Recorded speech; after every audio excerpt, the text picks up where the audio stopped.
It seems every day is more dramatic than the day before, and that was certainly the case here. But we are watching to see today if Ms. Anthony herself will get up, stand up, and take that stand, even if it's for just a brief direct examination, because otherwise it would be hard to trump the drama that we saw yesterday.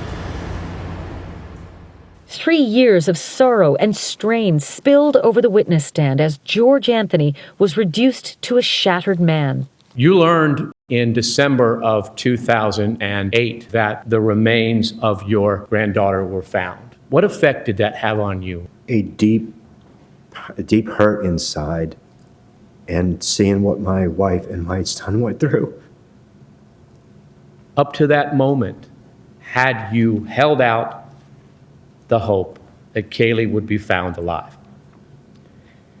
Absolutely. Every day from July 15th until the day we were told it was Kaylee.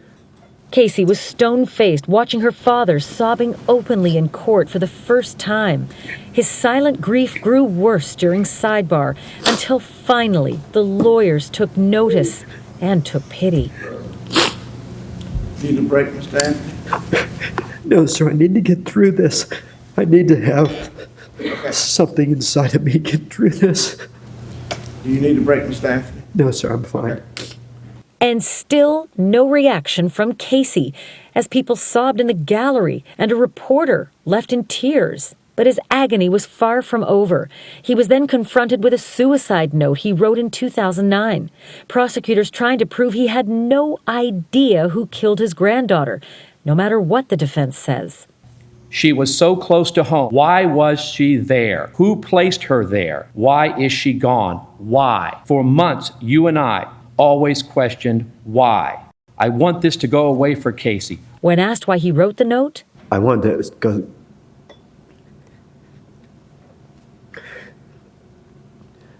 I needed at that time to go and be with Kaylee. Casey's father was then asked point blank the ultimate question of this trial. Did you ever tell the police that you thought your daughter murdered your granddaughter? I didn't believe that at that time, sir. No.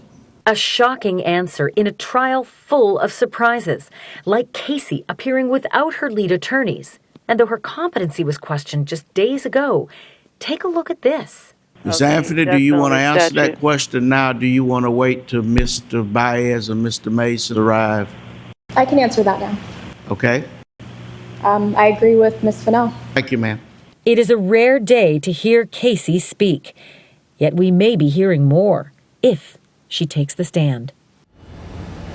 The defense also called a grief counselor to try to explain away that 31-day party spree after the tragic death of her daughter. That counselor saying that young people are sometimes what she called reluctant grievers who party on the edge of hysteria. I want to make one other observation here, Rob, and that is that 3 deputies are now escorting Ms. Anthony in this courtroom.